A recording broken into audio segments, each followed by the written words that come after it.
সেপ্টেম্বরের আজকে 23 মঙ্গলবার।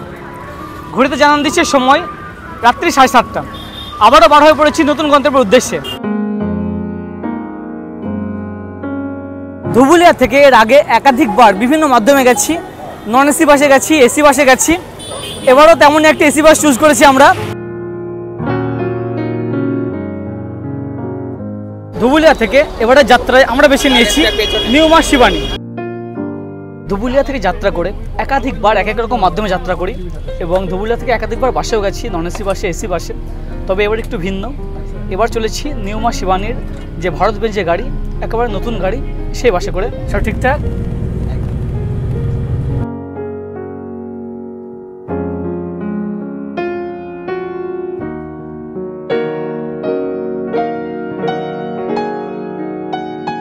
অ্যাকচুয়ালি এই নিউ মা শিবানী ভারত বেঞ্চের গাড়ির কৃষ্ণনগরের টাইম ছিল 7:45 এবং আমরা ফোন করে জানিয়ে দিই যে আমরা ধুবুলিয়া থেকে উঠবো এবং ধুবুলিয়াতে বাস 8:15 নাগাদ ঢুকলো এবং উঠে পড়ে যাত্রা শুরু।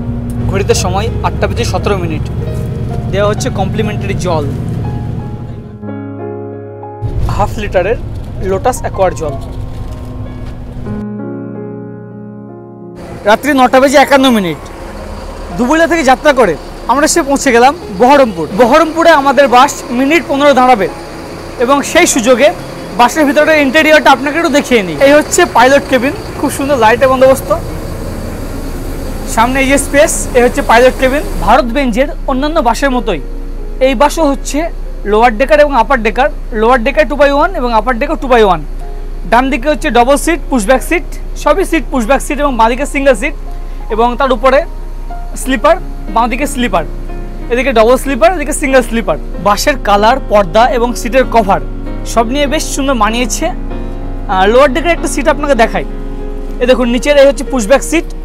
এই সিটের মাধুর্য হচ্ছে এখানে আমার সবচেয়ে বেশি পছন্দ, যথেষ্ট লেগ স্পেস আছে। এ দেখুন লাগেজ রেখে দিয়েছি নিচে, যথেষ্ট জায়গা আছে এবং এই যে সাইডের বটন, এগুলো প্রেস করলে কিন্তু সিটটা পিছন দিকে নেমে যাবে। আচ্ছা, এই সাইডে আছে এ দেখুন এসি ভেন্ট, একাধিক সুইচ, রিডিং ল্যাম্প আছে এবং এপাশে আছে বটল হোল্ডার, ম্যাগাজিন হোল্ডার এবং তার সঙ্গে ছোট ব্যাগের হোল্ডার।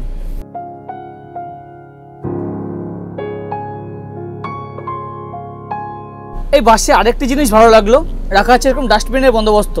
এই বহরমপুর এসে আমাদের বাস দাঁড়িয়েছে সঞ্জয়দার হোটেল। এখানে একাধিক নন এসি, এসি সব রকম বাসে দাঁড়িয়েছে।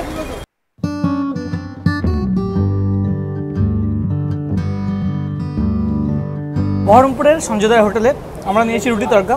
এখানে তড়কা কিন্তু 80 টাকা প্লেট। বাসের নির্ধারিত সময় হয়ে গেছে, এখানে খাওয়া দাওয়া বা টয়লেট কমপ্লিট। এবার বাসে ওঠা যাক, চলুন। বাসের এসিতে যদি ঠান্ডা বেশি লাগে আপনারাও চেয়ে নিতে পারেন এরকম কম্বল। এবং আরেকটা ব্যাপার হচ্ছে এখানে কিন্তু আছে ফ্রি ওয়াইফাই, আপনারা যদি মনে করেন পাসওয়ার্ড চেয়ে নেবেন, কন্ট্রাক্টরের সঙ্গে পাসওয়ার্ড চেয়ে নিতে পারেন। ঘড়িতে সময় সকাল 6:16। প্রায় 10 ঘন্টা জার্নি করে আমরা এসে পৌঁছে গেলাম শিলিগুড়ি। নিউ মা শিবানী বাস এসে শিলিগুড়ির জাংশন চত্বরের যে ওল্ড পেট্রোল পাম্প, এর যে বাস স্টপ, সেখানে নামিয়ে দিল। শিলিগুড়ির জাংশন চত্বর থেকে গ্যাংটক, দার্জিলিং ইত্যাদি চত্বর যাওয়ার অ্যাভেলেবল শেয়ার কার পেয়ে যাবেন। এখান থেকে গ্যাংটক হচ্ছে এখন 350, দার্জিলিং হচ্ছে 250, কার্শিয়ং হচ্ছে 200, এরকম আছে। তবে এবার আমরা যাব গ্যাংটক এই এসএনটি থেকে বাই বাস এবং এসএনটির এই বাঁদিকে হচ্ছে এখানে টিকিট বুকিং কাউন্টার। মোটামুটি আধা ঘন্টা পর পর এখান থেকে গ্যাংটক যাওয়ার বাসগুলি ছাড়ে। এই দেখুন গ্যাংটক এখন ভাড়া হচ্ছে 275 টাকা।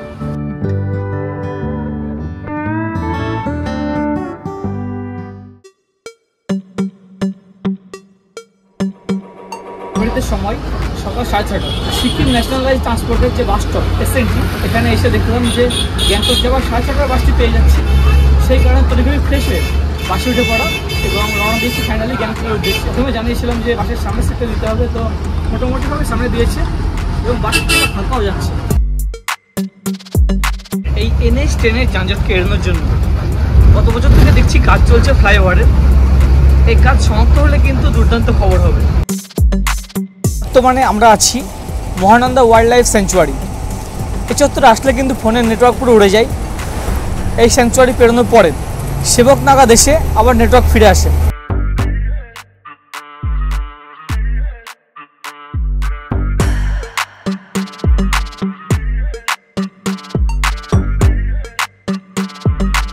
ঘড়িতে সময় সকাল 9:45। আমরা পৌঁছে গেলাম মেলি। এখন মেলি বাজার কষ্ট হচ্ছে।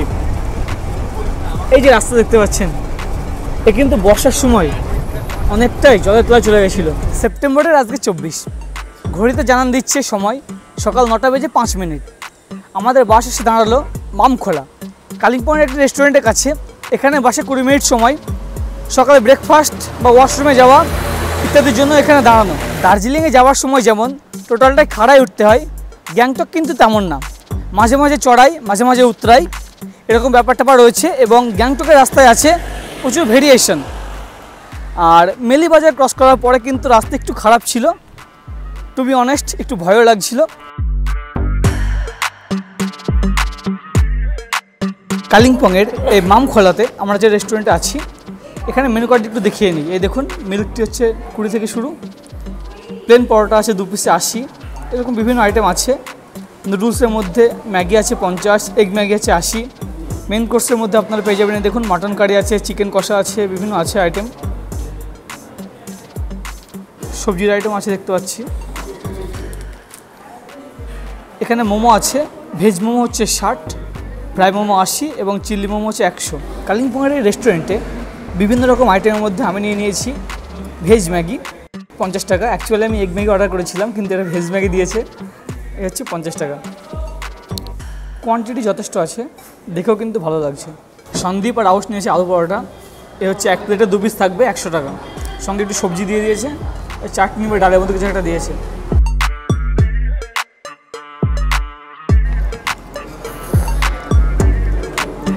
গরম।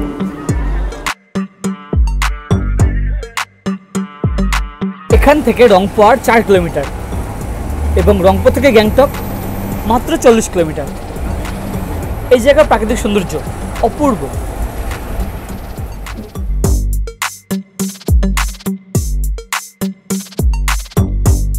3.5 ঘন্টার মধ্যে আমরা পৌঁছে গেলাম রংপুর। এখন Rangpur checkpost, just bridge cross করে রংপুর চেকপোস্টে দাঁড়িয়ে আছে গাড়ি। এখানে বলা হলো প্রত্যেককে আধার কার্ড বার করার জন্য, আধার কার্ডটা চেক করা হবে। বলে আমাদের বাংলা থেকে বা বিহার থেকে অনেকে কিন্তু সিকিমে কাজ করতে আসে, লেবার, তাদেরকে আটকানোর জন্য চেক আপ আর কি, মানে এখানে লেবার কার্ড করে তারপর কিন্তু যেতে হয়, ওই জন্যই আধার কার্ডটা চেক করছে। যদি ট্যুরিস্ট হয় সেক্ষেত্রে কোনো সমস্যা নেই, সরাসরি চলে যাবে। এবং যদি লেবার হয় গিয়ে কাজ করে, সেক্ষেত্রে এখান থেকে রংপুর চেকপোস্ট থেকে লেবার কার্ড করে নিয়ে গিয়ে তারপর আগে যেতে হবে। রংপুর যে ব্রিজ পেরিয়ে ডান হাতে আছে বিভিন্ন লেবার ডিপার্টমেন্টের কাউন্টার, 6 নম্বর, 7 নম্বর, 8 নম্বর বিভিন্ন কাউন্টার। ওখানে দাঁড়িয়েই যারা কাজ করতে যাচ্ছে সিকিমে তাদের লেবার কার্ডগুলি করা হচ্ছে এবং ওদের নেওয়ার জন্য আমাদের বাস কিছুটা আগিয়ে গিয়ে ওয়েট করবে। গ্যাংটক এখান থেকে 30 কিলোমিটার, কিন্তু সমস্যা একটাই, লম্বা জ্যাম। এই জ্যাম কখন কাটবে বোঝা মুশকিল। গাড়িতে প্রচণ্ড গরম হচ্ছে, সে কারণে বাইরে বার হয়ে এলাম। বেশ রোদ আছে এবং সে কারণে গরমও হচ্ছে, বেশ ঘেমে গেছি রীতিমতো।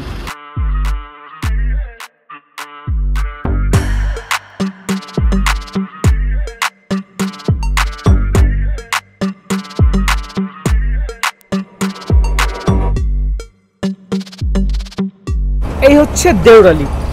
এখানে আছে দেউরালি ট্যাক্সি স্ট্যান্ড।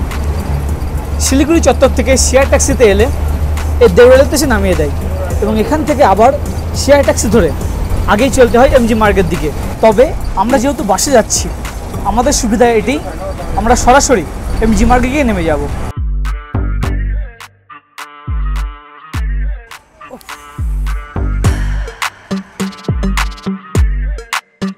পরিচ্ছন্ন রাস্তাঘাট, রাস্তার ধারের রঙিন ঘরবাড়ি এবং হাসিমুখী লোকজন, এই সমস্ত দেখে বুঝতেই পারছেন আমি পৌঁছে গেছি শিলিগুড়ি থেকে প্রায় 118 কিলোমিটার দূরে সিকিমের রাজধানী শহর গ্যাংটক। বাসে করে আসতে আমাদের সময় লাগলো প্রায় 5.5 ঘন্টা। 2-1 জায়গায় রাস্তা খারাপ ছিল, ওই যে বর্ষার কারণে ধস, সে সমস্ত কারণে। তবে বেশ স্মুথ জার্নি। শেয়ার গাড়ির চেয়ে আমার মনে হয় বাসে জার্নি অনেক স্মুথ, অনেক স্পেসিয়াস। এবং যেনাদের শেয়ার গাড়িতে প্রবলেম হয় বাসে আসতেই পারেন। শিলিগুড়ি থেকে বাসে এখন ভাড়া নিচ্ছে 275 টাকা। গ্যাংটকের বাসে এসে আমি নেমে গেছি লালবাজার চত্বর। লালবাজার যে শপিং কমপ্লেক্স, তার পাশ দিয়ে যে রাস্তা, এই রাস্তাপথে আমাকে যেতে হবে হোটেল। এবারের গ্যাংটক ট্যুরে আমি এসে উঠছি আমার পূর্ব পরিচিত এক দাদার হোটেলে। সে হোটেলটি লালবাজার চত্বরে। এ দেখুন মেন ফটক বা কমপ্লেক্স বিল্ডিং, তারই পাশ দিয়ে যে গলি, ডান দিকের এই গলি পথে আগে যেতে হবে 1 মিনিট মতো। এই দেখুন এখানে একটা আছে মিনি শপিং মার্কেট, এরকম ইত্যাদি অ্যাম্বিয়েন্স। এপাশে রোল হাউস, এগুলি শনাক্তকরণের জন্য। এপাশে টেলারিংয়ের আছে, দোকানগুলি আছে। এপাশে বিউটি টেলার, এই পথে যেতে হবে। লালবাজারের শপিং কমপ্লেক্স থেকে 1 মিনিট মতো এই গলিতে এসেই বাম দিকে এই যে গলি, এখানে এবার আমাদের হোটেল টুইন্স পিক। এই হচ্ছে হোটেলের প্রবেশ পথ। এর আগে একাধিকবার গ্যাংটকের একাধিক চত্বরে হোটেলে থেকেছি, এবার প্রথমবার লালবাজার চত্বর হোটেলে থাকা। এই হচ্ছে হোটেলের মূল বিল্ডিংয়ের প্রবেশ পথ। এই সোজা গলিপথে এসেই এই হচ্ছে রিসেপশনে দাদা আছে। নমস্কার দাদা। নমস্কার। গ্যাংটক এসে দাদার হোটেলে একাধিকবার উঠেছি, সেই কারণে দাদার সঙ্গে আগে কথা বলে বুকিং করে আসা। তো দাদা সব ঠিকঠাক আছে তো? শরীর ঠিক আছে? একদম শরীর ঠিক আছে। এটা তো একেবারে নতুন হোটেল। লাস্টে এসে আমরা আলিয়াতে ছিলাম। লাস্টে এসে আলিয়াতে ছিলে, এটা একদম নতুন হোটেল। একদম। এখানে কত রুম আছে তাহলে? এখানে টোটাল আছে 17 রুম। 17টা রুম। 17টা। মানে মোটামুটি কতজনের ক্যাপাসিটি? 50 জন তো ইজিলি হয়ে যাবে। আচ্ছা। আর এখানে চার্জেস কেমন রাখছো ফুডিং লজিং নিয়ে? বা আমাদের একই জিনিসটা রয়েছে যেটা আগেও যা ছিল। আচ্ছা। ফুডিং লজিং মিনিমাম 1000 রুপিস করে পার পারসন। আর যদি একটা রুমে 3-4 জন থাকে তখন সেটা 1000 রুপিস থেকে কম করি। আর সিজনে বাড়ে, অফ সিজনে কমে, এইরকম ভাবে। আর যদি কেউ শুধু রুম নিতে চায় সেক্ষেত্রে কেমন কি ভাড়া? যদি কেউ শুধু রুম নিতে চায়, এই মুহূর্তে যেমন অলমোস্ট সিজন একদম কাছে চলে এসছে, very close to the door. এখন আমি 1500 করে রাখছি। একদম পিক সিজনে আমি এটা 2000 করবো, এর বেশি করবো না। আচ্ছা আচ্ছা। আর লজিং ফুডিং নিলে তখন ওই খুব বেশি হলে 1200 টাকা করে। মানে গ্যাংটকের প্যাকেজ ট্যুর বা নাথুলা ট্যুর বা আপনার নর্থ সিকিম ট্যুর, টোটালটা তো আপনি অ্যারেঞ্জ করবেন? একদম পুরোটাই অ্যারেঞ্জ করবো, যেরকম আগে করতাম। আচ্ছা। একদম এনজিপি টু এনজিপি। আচ্ছা, মানে এখন কি আপনার নর্থ সিকিমটা 2 নাইট 3 ডেজ করেছে? মানে লাচুংটা জাস্ট খুলেছে? সিকিমটা কি হয়েছে, লাচুংটাই শুধু খুলেছে, লাচেনটা খুলেনি। আচ্ছা। কিন্তু লাচুংটা খুলেছে, তাতে 1 নাইট 2 ডেজটা হয়ে গেছে 2 নাইট 3 ডেজ। 3 ডেজ বলতে হাফ ডে, ওরা মর্নিং এ বেরিয়ে পড়ে, বিফোর লাঞ্চ ওরা আবার আমার হোটেলে চলে আসবে। আচ্ছা, মানে মোটামুটি এটা এখন স্টার্টিং প্রাইস কত হচ্ছে লাচুংটা? স্টার্টিংটা এখন হচ্ছে মিনিমাম ওরা বলেছে 2500 টাকা করে starting price. 2 night 3 days including lodging, fooding, food, everything except 0 point. আচ্ছা, 0 পয়েন্ট দিলে এক্সট্রা লাগে, সেটা হয়ে যায়। আর নাথুলাটা তো আগের মতোই আছে? নাথুলাটা ঠিক আগের মতোই আছে। 1000 করে আছে এখন? এই মুহূর্তে 1000 নেই। আজকে রেট, কালকে আমার 3টে ছেলে মেয়ে যাবে এখান থেকে, ওদের 800 টাকা করে হয়েছে। এটা 1000 হয়ে যাবে, মানে সিজনে গিয়ে 2 দিনের মধ্যেই 1000 হয়ে যাবে। আচ্ছা আচ্ছা, ঠিক আছে। দাদার সঙ্গে তো পরিচয় হলো। আমি দাদার নম্বর অবশ্যই ডেসক্রিপশন দিয়ে রাখবো। আপনারা এলে অবশ্যই বাঙালিয়ানায় যদি খাবার খেতে চান এবং আতিথেয়তা চান, অবশ্যই এই হোটেলে আপনাকে আসতে হবে। চলুন এবার রুমের দিকে যাই। এই হচ্ছে এনাদের রিসেপশন এরিয়া, এবং এরই বাম দিক দিয়ে যাওয়ার পরে একাধিক রুমগুলি। নিচে একটি রুম ফাঁকা আছে, এই রুমটি একটু দেখিয়ে নিই। এই দেখুন, এপাশে আছে কিং সাইজ বেড। অনায়াসে এখানে 3 জন শেয়ার করে থাকাই যায়। এপাশে আছে বড় আলমিরা বন্দোবস্ত, একাধিক চেয়ারের বন্দোবস্ত। রুমে যথেষ্ট জায়গা। এপাশে obviously attach toilet, western style আছে, গিজারের বন্দোবস্ত, বেসিন মিররের বন্দোবস্ত, এবং এপাশে টিভির বন্দোবস্ত। রিসেপশনের পাশ দিয়ে সিঁড়িপথ, এই সিঁড়িপথে চলে এলাম ফার্স্ট ফ্লোরে। এখানে আছে একাধিক রুম, তার মধ্যে এই রুম, এটি 202 নম্বর রুম। এই রুমটি আমাদের জন্য বরাদ্দ। রুমটি প্রথম ঝলকে আপনার পছন্দ হবে। আছে কিং সাইজ বেড, যেখানে অনায়াসে 3 জন শেয়ার করে থাকা যায়। রুমে প্রচুর জায়গা। এপাশে আছে বড় আলমিরা বন্দোবস্ত, যার সঙ্গে বড় মিরর, এদিকে টি টেবিল, একাধিক চেয়ারের বন্দোবস্ত। এপাশে আছে অবভিয়াসলি অ্যাটাচ টয়লেট, এ হচ্ছে ওয়েস্টার্ন স্টাইল, গিজারের বন্দোবস্ত, বেসিন মিররের বন্দোবস্ত, এবং রুমে আছে টিভির বন্দোবস্ত। এ হচ্ছে লম্বা করিডোর, তারই দুপাশে রুমগুলি। বর্তমানে আমি প্রবেশ করছি এই হোটেলের 205 নম্বর রুমে। অ্যাকচুয়ালি দাদা যেহেতু এই হোটেল নতুন নিয়েছে এবং হোটেলের সব রুমগুলি নতুন করে ডেকোরেট করা, সেই কারণে একটু ইচ্ছা প্রকাশ করলাম রুমগুলি কেমন। আমরা যে ফ্লোরে আছি সেই ফ্লোরে আছে একাধিক রুম। এই রুমটিও দেখুন একই রকম অ্যাম্বিয়েন্স, আছে যথেষ্ট জায়গা। এটি 204 নম্বর রুম। এই রুমটিও দেখুন একই রকম অ্যাম্বিয়েন্স, আচ্ছা কিং সাইজ বেড, রুমে যথেষ্ট জায়গা। এটি 203 নম্বর রুম। এই দেখুন একই রকম অ্যাম্বিয়েন্স, রুমে আছে যথেষ্ট জায়গা। এদিকে কিং সাইজ বেড, একই রকম ভাবে আলমারি বন্দোবস্ত, এদিকে অ্যাটাচ টয়লেট।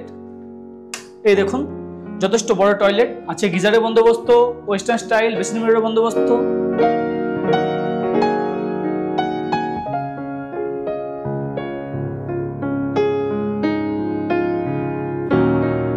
ঘড়িতে জানান দিচ্ছে সময় এখন দুপুর 2টো। ফ্রেশ হয়ে চলে এসেছি হোমস্টে ডাইনিং এরিয়াতে। এই দেখুন, অপূর্ব ঝাড়বাতির আলোর সঙ্গে অপূর্ব আলোকসজ্জা এবং বিস্তীর্ণ ডাইনিং এরিয়া, যেখানে একাধিক চেয়ার টেবিলের মতো করা আছে এবং মনে হচ্ছে কোনো বড় রেস্টুরেন্টে আমি বসে আছি, এরকম অ্যাম্বিয়েন্স। দারুণ, প্রথম ঝলকেই কিন্তু আমার ডাইনিং এরিয়া পছন্দ হয়ে গেল। বুঝতেই পারছেন, সদল বলে বসে পড়েছি দুপুরে খাবার টেবিলে। আজকে খাবারে আছে একেবারে বাঙালি আনাই খাবার, ভাত, তার সঙ্গে ডাল, আলু বাঁধাকপির তরকারি, এপাশে স্যালাড দিয়ে দিয়েছে এবং সাথে রুই মাছ এবং তার সঙ্গে পাঁপড়। এই হচ্ছে আমাদের দুপুরের পাত। ঘড়িতে সময় সন্ধ্যা 6:40। হোটেল থেকে আবার বার হয়ে পড়েছি, এখন এমজি মার্গ চত্বর যাব। দ্য টুইন্স পিক থেকে 1 মিনিট মতো এসে হচ্ছে এই লালবাজার, এবং লালবাজারের যে মার্কেট কমপ্লেক্স, এর অপোজিটে যে সিঁড়িপথ, সেই সিঁড়িপথে 1 মিনিট মতো হেঁটে গেলে হচ্ছে এমজি মার্গ। এই শুরু হচ্ছে লালবাজারের সিঁড়িপথ, লালবাজার মার্কেট চত্বর।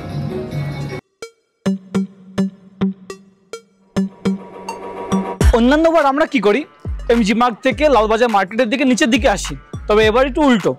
আমাদের হোটেল নিচের দিকে, সিঁড়িপথে এমজি মার্গের উপর দিকে যাচ্ছি। টু বি অনেস্ট, যদি কেউ হোটেল থেকে ধীরে সুস্থ আস্তে আস্তে উঠে আসে, সেক্ষেত্রে ম্যাক্সিমাম তার 4 মিনিট থেকে 5 মিনিট লাগবে। আমরা তো 2 মিনিট উঠে এলাম, এবং আসার সময় লালবাজারের মার্কেট চত্বর দিয়ে আসবেন, দেখতে দেখতে আসবেন, এমনিতে সময় কেটে যাবে। দেখুন, আমরা এসে পৌঁছে গেছি এমজি মার্গের যে বড় পান্ডা আছে সেই প্রান্তে।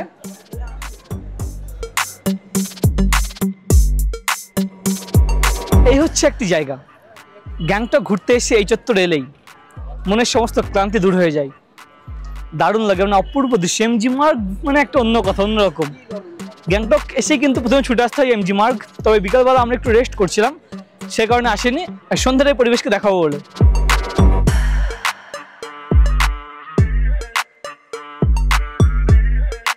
এমজি মার্গ অর্থাৎ মহাত্মা গান্ধী মার্গ, গ্যাংটকের প্রাণকেন্দ্রে অবস্থিত সবচেয়ে জনপ্রিয় এবং সবচেয়ে ব্যস্ততম রাস্তা।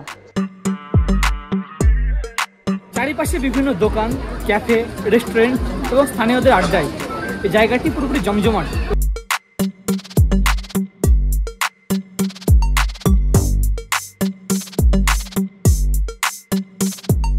সন্ধ্যার পরে এই এমজি মার্গ চত্বরে এলে মনটা একটা অন্যরকম অনুভূতি আসে।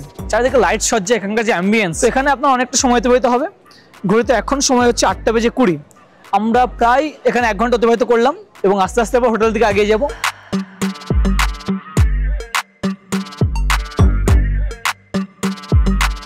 গ্যাংটকের লালবাজার বা এমজি মার্গ চত্বরে আছে এরকম বিভিন্ন গিফট শপ, যে সমস্ত দোকানে ঢুকলে কিন্তু আপনার ভালো লাগবে।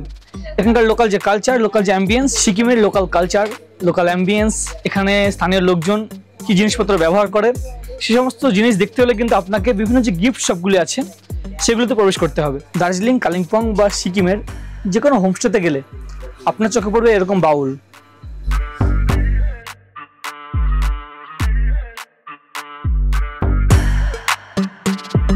সমস্ত গিফট শপে প্রবেশ করলে আপনার জিনিসপত্র পছন্দ হবেই, মনে হবে কিছু না কিছু বাড়ির জন্য কালেকশন করে নিয়ে যাই। এই ভিডিওতে লালবাজার খুব একটা এক্সপ্লোর করলাম না, তবে এর পরের ভিডিওতে আমি লালবাজার ডিটেলসে এক্সপ্লোর করবো এবং আপনাকে দেখাবো। এমজি মার্গ চত্বর এবং লালবাজার চত্বর ঘুরে আবারও চলেছি হোটেল। একটা জিনিস বলতে ভুলে গেছি, এই হচ্ছে লালবাজার ট্যাক্সি স্ট্যান্ড, অর্থাৎ আপনারা হোটেল থেকে 1 মিনিটের মধ্যেই শেয়ার ট্যাক্সি স্ট্যান্ড পেয়ে যাবেন। ঘড়িতে সময় এখন রাত্রি 9:20। আবারও চলে এসেছি আমাদের হোটেলের নিচে ডাইনিং এরিয়াতে।